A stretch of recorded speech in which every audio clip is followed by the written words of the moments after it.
Энэ ертөнцийн хамгийн уянгалаг дууг ээжийн бүүвэн дуу гэх. Цэвэг очрын Эрдэнэбаатарын шүлэг найргийг амьдралын энэ олон өнгөөс ялгаж харахад амархан. Тэр хар барааныг сүүдэртэй нь хамт тарж, гэгэн цагаан руу тэмүүлэн Монгол, Монгол гэж огшин зохиол бүтээлэн тойрвож явна.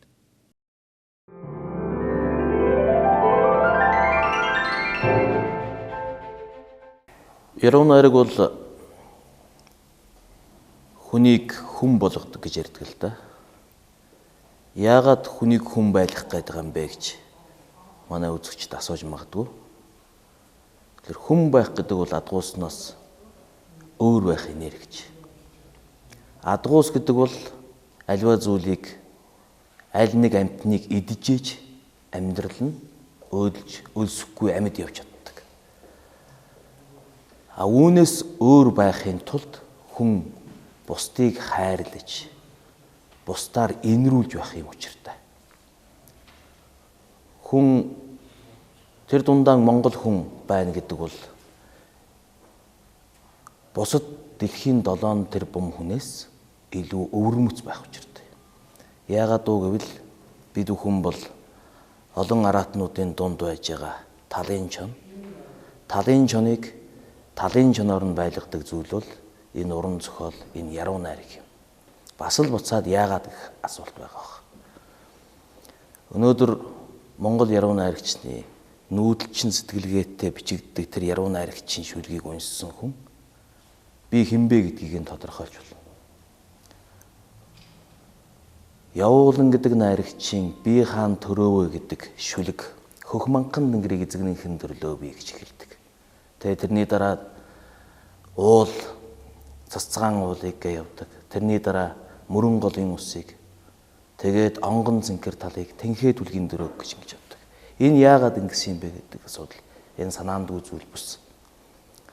Монголын нуус төвчөө эхлэхдээ дээд тэнгэрээс заяа төрсөн бүт чон гэргийн хоо марлын хамт тэнгис далай гатлан ирж онон мөрний их бурхан галдун уулна ирж бацгаан хэмээгүү төрүүлвэ гэж хэлдэг.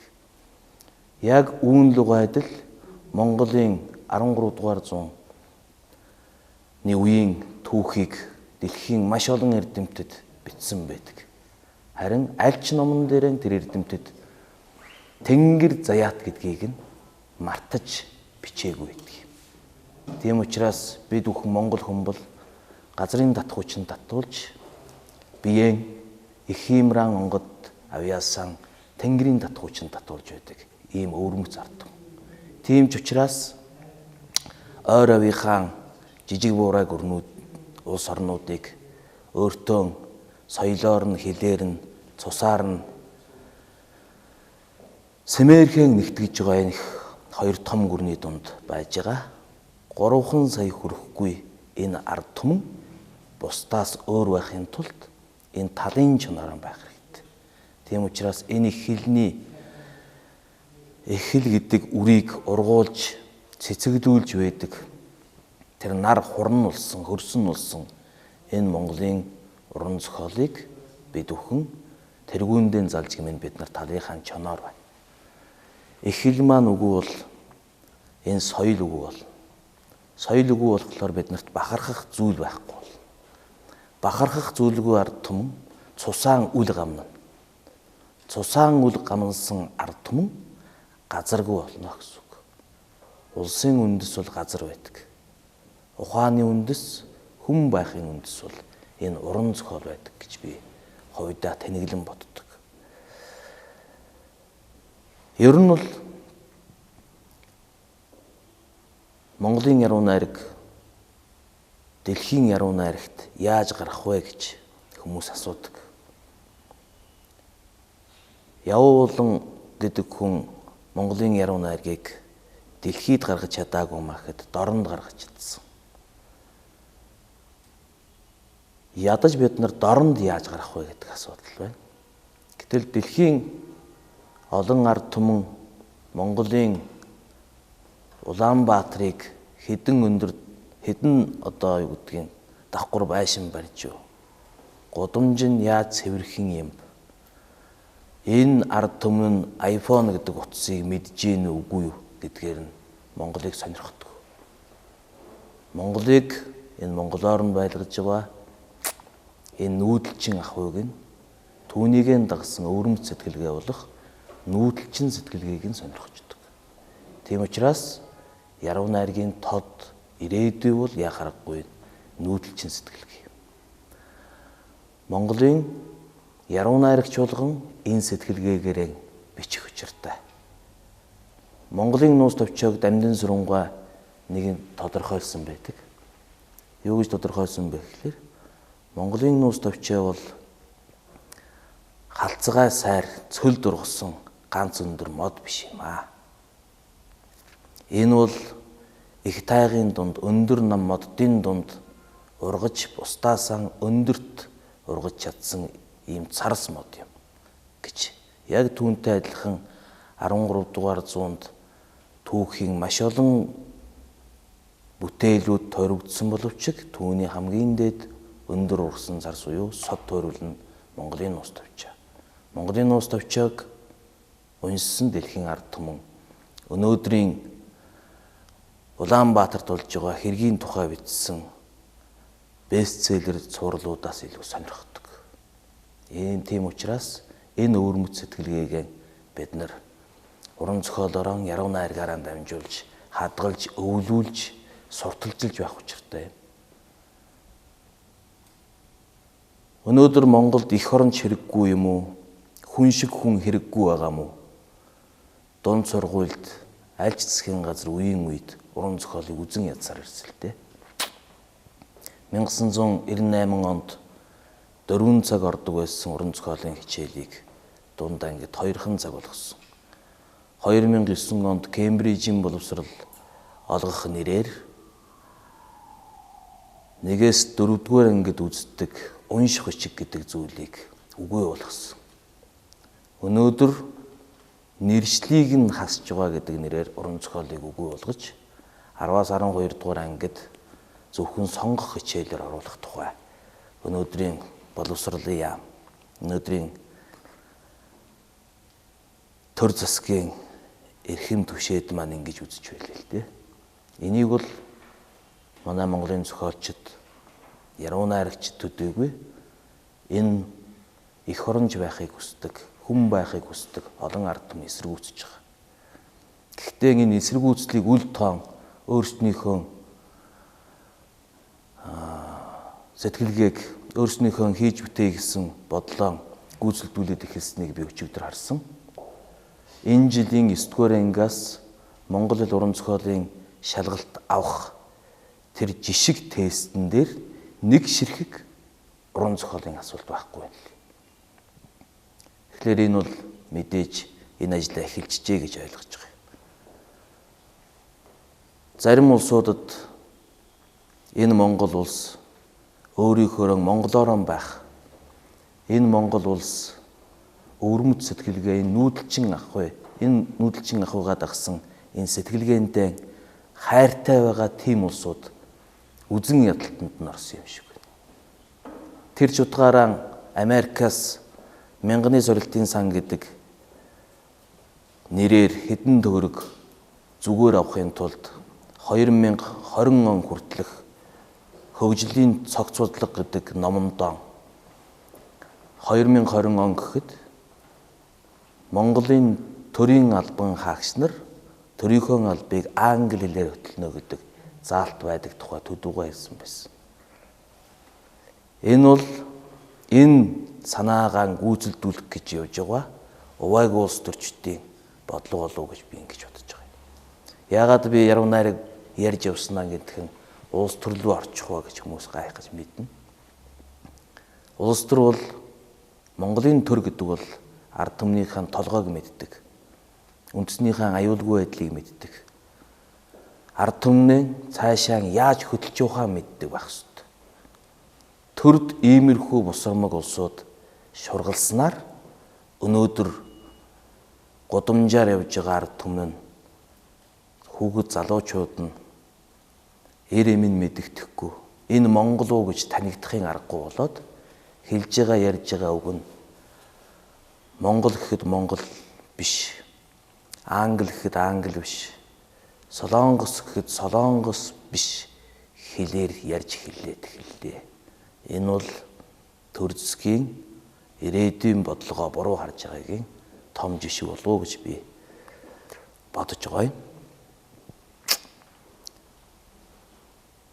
Буцаагаад талын жуныхон өгөгдөлд орё. Бид нар талын чун байхын тулд их хилэн сайн мэддэг байх ёстой. Их хилэн сайн мэдхийн тулд уран зохиолоо маш сайн унших ёстой. Аль ч их хилийг нэг сарын курст суугаад сурчиж болно. Энэ бол ярианы төдий хэл. Харин хилийг жинхэнэ утгаар нь сурахад тэр хил дээр нь ядаж нэг уран зохиолын номыг уншаад ойлгох дайны хэмжээтэй болох ёстой л. Тэгэхээр энэ их хил гэж яриад байгаа асуудал нь энэ.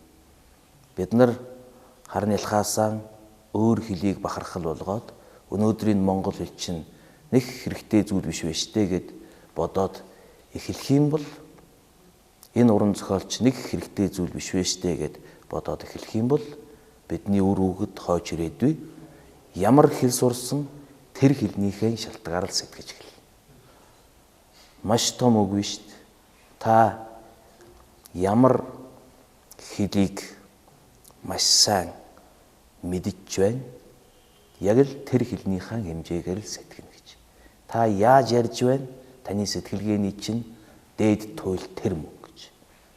Тэгвэл монгол хэлээрээ зөв ярьж чадхаа байж юм бол монгол улсуудын сэтгэлгээ нь монголон гэх сэтгэлгээнийх нь туйлын тэр хэмжээнд л болно гэсэн үг. Тийм учраас энэ уран зохиолыг тэр дундаа их даяар шаагүй сэтгэлгээ болох нүүдэлчин сэтгэлгээг яруу найрагчтан ч төр засганч сахин хамгаалж явах үүрэгтэй. Энэ бол Монголын хүн бүрийн хойч ирээдүйдээ үлдээх том өв гэж ингэж бодож байгаа.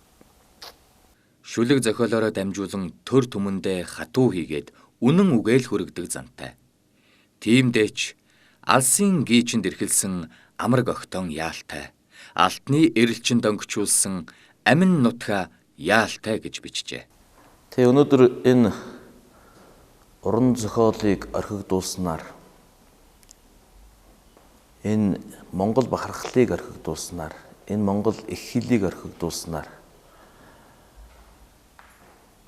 олон Монголын тусгаар тогтнол аюулгүй байдалд хаалттай үзэгдэл үзэндээ харагдаж байна шүү дээ. За газар нутгийн тухай асуудал бол яах вэ? Бидний ярьдаг зүйл биш. Энэ тэр ухаантай улсууд мэддгийм байгааз. Бид нар их хэл соёлынхаа хүрээнд өнөөдөр харагдаж байгаа юм. Өнөөдөр уртын дуугаан морин хуур гэж нэрийддэг дэлхий дээрх ганцхан амьд амьтны үсээр хийдэг амьд дууралтай гэж яригддаг тэр морин хуураа энэ хөөмигөн гэхээсээ илүүтэйгээр гадны тэр гадныханд бол олуулаад тэднэр цусан холилдлоогоод айдас байхгүй хилэн бус дорнд тарлаа гэд улмал сайхан өөрснийхөө соёлыг хүлээн зөвшөөрүүлдэг. Энэ бол юу гэдгийг соёлын политик явагдаж яадаг. Яг эннийхэн шалтгаанаар болсон болов уу гэж бодогдохоор маш олон монгол хүмүүс гадаад хүн амьтантай гэр бүл болж шүү дээ. Тэгээ энийг бас манай төр засаг маань анзаардаг л бах. Гэхдээ үл анзаарч байгаа юм шиг ингэж байдаг бас жоохон сэтгэл дундурд байдгийг. Гэхдээ харин нэг гайхалтай зүйл нь 2000-аад оны үеийг бодвол эх орончд их олноор төрж байна. Телевизээр ярьж байгаа зурагтаа сонин сэтгүүл дээрээс л өгж байгаа болох нь эх оронч гэсэн маягийн юм ярих юм биш үү. Тэгээ тэр нь их зөв эх орон байдаг бол сайхан байна. Тэгээд энэний тухай би нэг сэтгэлгээний гунигшил гэж шүлэг ütсэн. Хүн сүрэгдэх гоёмсын төлөөх анчирсын хилэн Фройдын нойтон зүүдэнд халуухан шүлэг болж хүүхнүүдийн гинших адын аялгуутай нийлэн хүн төрлөختний хийд дуулсныг Монголын үрс маш олон болтугай гэсэн үгтэй утга нэг хэмээн орчуулсан ирээдүйн дэлхийн гүйшт буудан алах ял тулгаж ирэх зууны цөмийн хаягдал тайзог тонилгох хүслийг минь яруу тунгалагхан монгол хэлийг харийн хэлтэй холимоглож ярьж хэлэх нь хитийдсэн жуулчны гудамжиндах бүсгүйн хиймэл хүмүүсийнх нь өртөгт хүрэхгүй гэх энэ олон хүмүүсийн хинтэн би тангарах тасрах юм бэ их орон сүнсэн нодсон өвсний цандсан сормоос дээрх ганц хувь нулимсыг энэ дэлхийн хамгийн сүүлчийн зовлон гэж итгээд намраараа модны дэргэд малгайгаан аван зогсогч хөөрхий ганзулын тэнэглэл хизуулын ингэрт магадгүй сая жил оршигч хэрэгсүүрийн хуучилсан их ухаарал гэдгийг яаж ойлгуулах вэ их орон тал хээрийн аглагт дурааран гандах өвсний үхэл тагтан дээрх ваартай цэцгийн эрх чөлөө юм тасарч унсан ганц дэлбэнийх нь хээ тархины чинь хил бэршил юм гэж олон зууны тэндээс дээд төрөл минь надад шивнснийг одоо би энэ цэцэгчин охинд яаж тайлбарлах вэ их орон сохор гуйлагчны алганы хонхорхойдох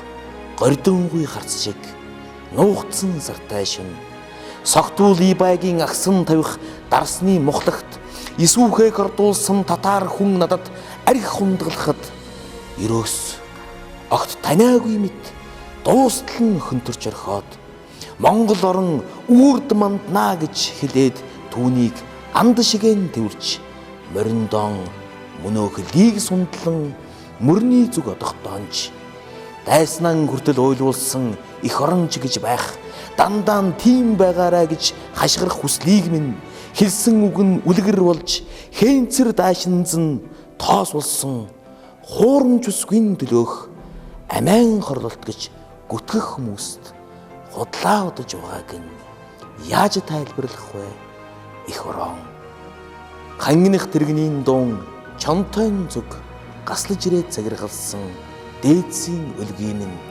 харцгай шууны ишүүн салхитэн хамт дивжрээд царинсан тэнгэрийн жинтэй тэнцүү гэдгийг гадасныхаа нүхийг хүртэл булж нүүдэг хүний үр байтлаа газар шороогоо хөрстөн начаалах түнд яаж ойлгуулах вэ их орон хүн сүргийн гоёмсэн гэх анчирсан хэлэн Фройдын нойтон зүүдэнд халуухан шүлэг болж хүүхнүүдийн гинших адын аялгуутай нийлэн хүндрэлтний хийд дуулсныг Монголын үрс маш олон болтугай гэсэн үгтэй утга нэг гэж ойлгох хүмүүс монголоор нэг байхад хэлмээр байгаа үгэн хэнд хэлэх юм бэ их орон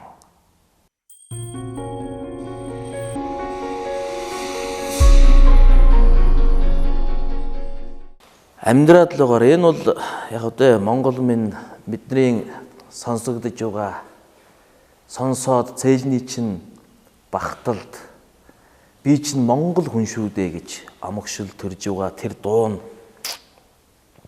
уртын урт байвал өөрөөр хэлбэл чиний дуулж байгаа дуу чинь Universe Best Song-ийн дээр дуулдаг дуу биш. Хээр талд магадгүй адууны тоосонд айлын найран дээр хоньны захад сонсогдож байгаа тэр дуу чамд илүү их ойрхон сонсогдож байвал амьдраад л гэсэн үг. Яруу найрагч бол их оронч байдаг.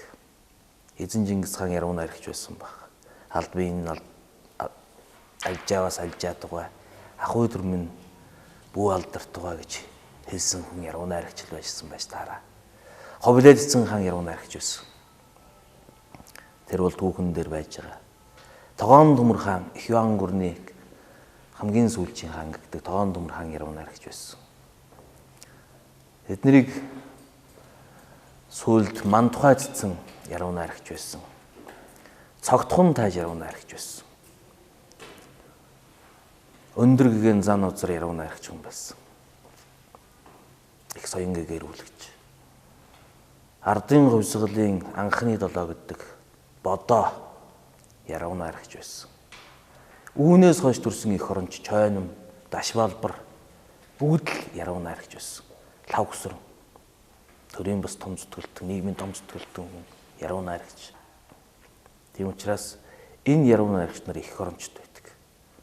Энэ уран зохиол би түрүүнд хэлсэн уран зохиолыг их үнсэн хүн илүү их оронч болж, илүү их Монголдоо хайртай болж, гадны янз бүрийн гял цалын мараад дагаж далдгандаг нь яруу найрагч байдаг юм л да. Илүү их цөлөгтэй боддог. Тийм учраас энэ яруу найрагч хүн агсан даваад хашгирч байсан ч чиний уурч нүрэхгүй бол амьдраад л гараа гэсэн. Тэгээд тэр гоо цагийн тэргүүн мөчөд тэнгэр нуурын хөвөөнд хэрхэлж байгаа. Гохон дорохгүй тэр алтан загсан ганцхан Монгол гэж хашгирмаар байвал амьдраад л гараа гэж. Бусдаар л бодоод эхлэх юм бол үхэж болно гэсэн эрхчлөөг нь олгож байгаа юм л да.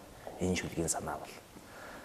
Баламтлсан зүгийн мэд цэцгэн дундуур нь гүйж багтгаан байсан хилэнгэн гэдэг тал нутгийг нь харингийн чин эзэлчгээд илгийг нь холтолж байхад хараагүй юм шиг л яваа тэр хүн бол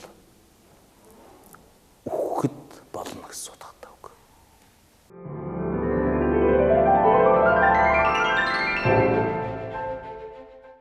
Намхан улсын хаан ороог харцаараа шилэмдэн нахийдл хатрах мөртөн эмээл дээрэн өндийлс хийгээ дуулсан дуун эргэн тойрондон зуурайлсан уртын урт байвал амьдраад л байгаарай.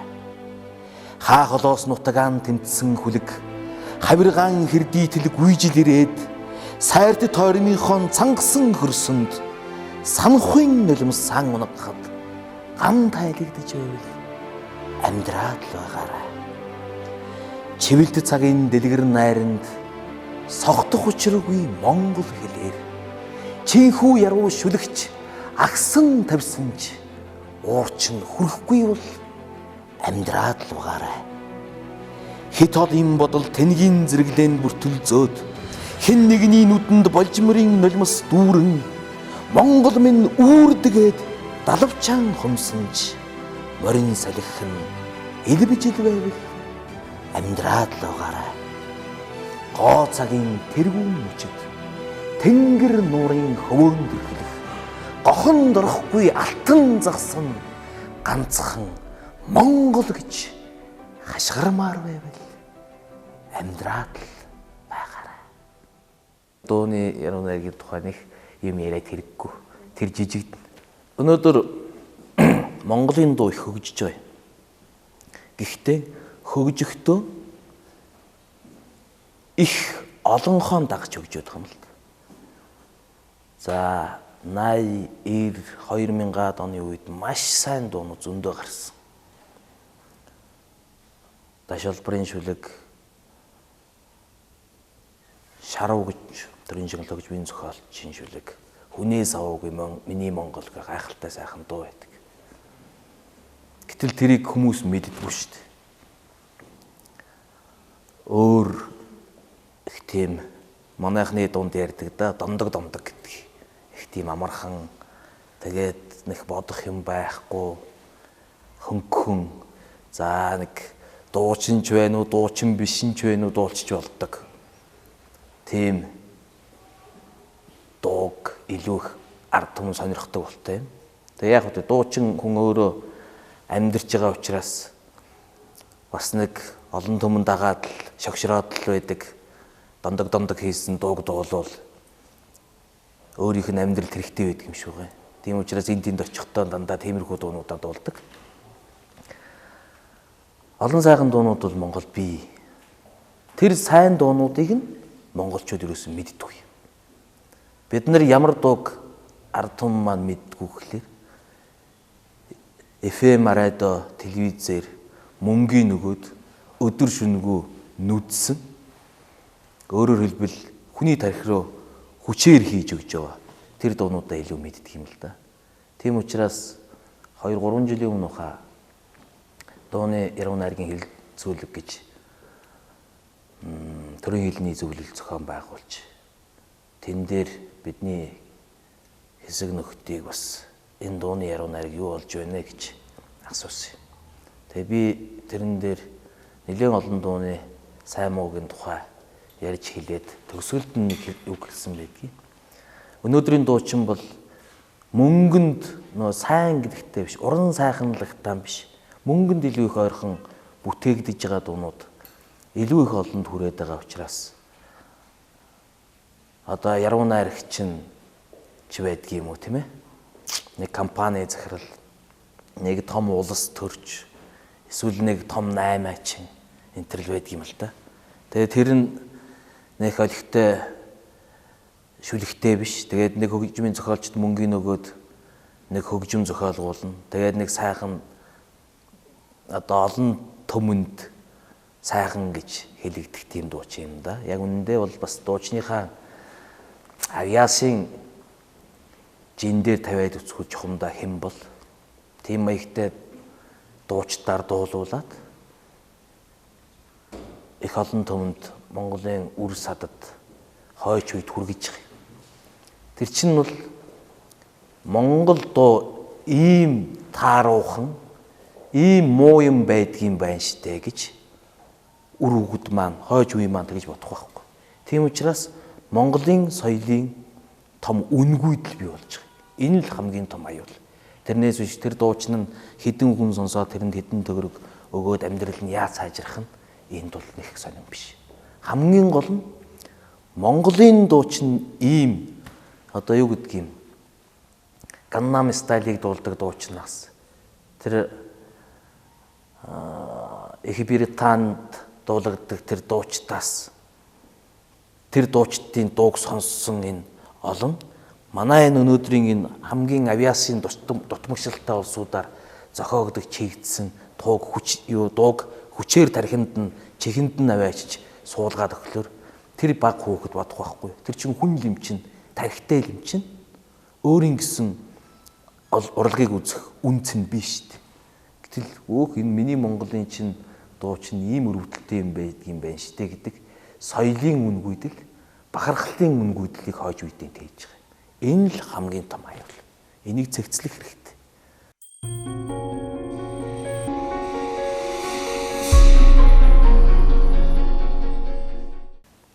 Яг одоо 90-ад онтой цуг нийгмийн том давлага. Ер нь аливаа уран бүтээлчийг нийгмээс нь салгаж бодож болдгүй юм шүү дээ. Ялж уран бүтээлчийг тухайн нийгэмдээ юу одоо ямар хүн оройтой байна тэр үгээрээ л бий болгодог. Тэр үед нэг сайн юм дэлхийн яруу найрагдах олон ургалч үзлүүд манайхан ийзмүүд гэж яригддаг. Тэд нар манай яруу найраг уран зохиолт гүн шингэж орж ирсэн. Энэ орж ирснээрээ бид нар дэлхийн яруу найргийн хөгжилтэй хөл нийлүүлэн атгах одоо таатай бололцоог бүрдүүлсэн. Гэхдээ бид нар нэг л зүйлийг одоо уцаж харж эхэлж байгаа. Энэ их олон ийзм чинь яг үндсэндээ бол яруу найргийг сэтгэлгээнийх нь хувьд нэг мундаг хөгжүүлээгүй. Энэ нь Монгол яруу найргийг шүү. Монгол яруу найргийн өвөрмөц сэтгэлгээ гэдэг бол би түрүүнд хэлсэн энэ нүүдэлчний сэтгэлгээ. Энэ нүүдэлчний сэтгэлгээг л бид нар энэ олон ийзмүүдийн янз бүрийн ургалч үзлүүдийн одоо юу гэдгийг тулах цагн дээр бий болох хэрэгтэй. Модернизм гэж ярьдаг шүү дээ. Модернизм гэдэг чинь бол одоо юу гэдгийг структурализм гэдэг ч юм уу, деконструктивизм байдаг юм уу, тийм ээ? Олон ийм кубизм ч байдаг юм. Энэ олон измүүдийг нэгэн одоо малгай дээр багтаасан. Нэгэн толгой дээр багтаасан малгай юм л модернизм гэдэг малгай. Өөрөөр хэлбэл идүүгэж л. Энэ модернизмыг нүүдэлчний модернизм болгох их зүйтэй санагдаж байгаа юм. Зүгээр зарим манай утга зохиолын судлаач үнэлэгч нар ингэж хэлэхлээр инээд нь хөрж мэднэ. Гэхдээ энийг нутагшуулахад энийг сэтгэлгээнд нь нутагшуулж болох тийм гарцуул харагдаад байгаа юм. Тэгээ өнөөдөр тийм нутагшуулж эхэлж байгаа яруу найрагч нар ч гэсэн төрж гарч лээ шүү дээ. Өчигдөр би нэг яруу найрагчийн намын нээлтэнд орсон яг энэ өргөнд. уран зураг, яруу найрагдах одоо өөр өөрснийх нь онцлогийг тод тусгасан сайхан номын нэлтүүлсэн Аюур Унагийн лавга гэж яруу найрагч. Тэр яруу найрагчийн нэг том барьж байгаа шугам байгаа байхгүй. Энэ бол нүүдэлчин сэтгэлгээний яруу найргийг Монголд нутагшуулах гэж үзэж байгаа. Энэ нүүдэлчин сэтгэлгээнийхээ яруу найргийг нутагшуулахдаа энэ дэлхийгээс олж авсан олон шин айтай, олон шин ургалж үзэлтэй одоо сүлэн бий болгож байгаагаар их тийм шинэлэг гэхэд хаашаа их зөв замыг сонгож дээ гэж би их баярлж байсан. Дэлхий дээр 7 тэрбум хүний 6 тэрбум 997 сая нь газрын амьтад байж мэднэ. Ганцхан татхуучтай. Их газрын татхуужуулах 914-өр л энэ биеийн авж явсаргаа дуусгадаг байж мэднэ. Энэ монголчуудыг бол тэнгэр ус дээдлээс нь сүлд химрийн татаж авч идэг. Тийм учраас бид нар энэ их том гүрнүүдийн дунд эвтэйхнэр оршиж чадаад байгаа. Соёлынхаа хувьд ч цусныхаа хувьд ч тусгаар тогтнолынхаа хувьд ч тийм ээ. Яг ийм нүүдэлчин яруу найраг, нүүдэлчин сэтгэлгээнийхээ яруу найргийг бид нар мартснаас болоод утга зохиолдоор ч гэсэн буруу баг. Утга зохиолдож нийгмийн бүх салбаруудад энэ одоо өвөрмөц сэтгэлгээг нь мартснаас болоод бид нар жаахан энэ сааралтж эхэлсэн байж мэднэ. Харин энэ мэт сэтгэлгээтэнгүүд, энэ мэт сэтгэлгээтэй олон уран бүтээлчд, энэ мэт сэтгэлгээтэй олон улс төрчид, нийгмийн салбарынхан энийг зөв ойлгоод зөв хэрэгжүүлээд эхлэх юм бол бид нар буцаагаал 13 дугаар зууныхаа үеийн хүчрхэгжилтэнд ч гэсэн тэр их эрчим хүчнийхэн тесрэлтнийхэн цаг үед ч очих болов гэж би ингэж бодож байгаа.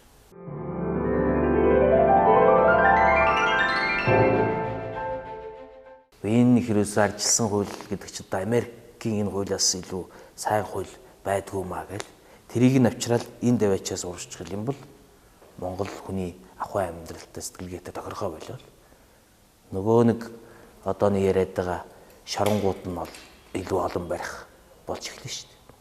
Тэнд нэг Кембрижийн боловсрал гэдэг нэг сайхан юм гараад иржээ гэдэг.